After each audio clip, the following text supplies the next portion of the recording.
Hi everyone, it is Fitz from the Cats and Dogs Studio with your daily delivery. Hope you're well, I'm wonderful. I'm absolutely great. K-State plays at Oklahoma State today. Lots of coverage coming from GoPowercat.com. Can the Cats get off the losing slide? We'll find out.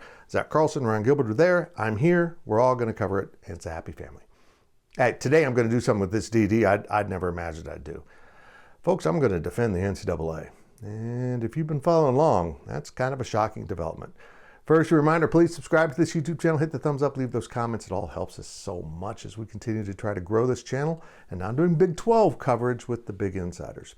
On with the DD. Hey, so the NCAA came after Tennessee because it's been blatantly using NIL incentives in the recruiting process. And as I pointed out from the start of this, this has never been allowed under NCAA rules.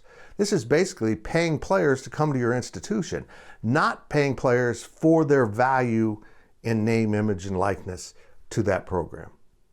So this is a problem. This has been a problem. But why they picked Tennessee is beyond me. Maybe it was so blatant and horrible the NCAA said, this is the battle we're going to have. Which is nice because usually when they decide to do this, they go after some insignificant school in their minds and hammer them and let the big guys get away with anything. Well, Tennessee's pushing back. The Attorney General in the state, and now he has been followed by the Attorney General in Virginia in suing the NCAA for this rule. Well, the NCAA just didn't make this rule up. This rule was voted on by its members. The members make the rules. Now, I have problems with how the NCAA enforces those rules. Kind of seems like they don't care sometimes, and all of a sudden they come after someone. That also appears to be what's happened here. They are not consistent with how they rule and how they hand out punishment. It's disgusting. They need to fix that. The membership needs to fix that. And keep that in mind. The NCAA isn't some just thing on the mountain that you have to obey. The members, the very institutions it overlooks, are the ones who pass the rules. And it's been very clear. They do not want financial incentives used in the recruiting process. The members have voted that.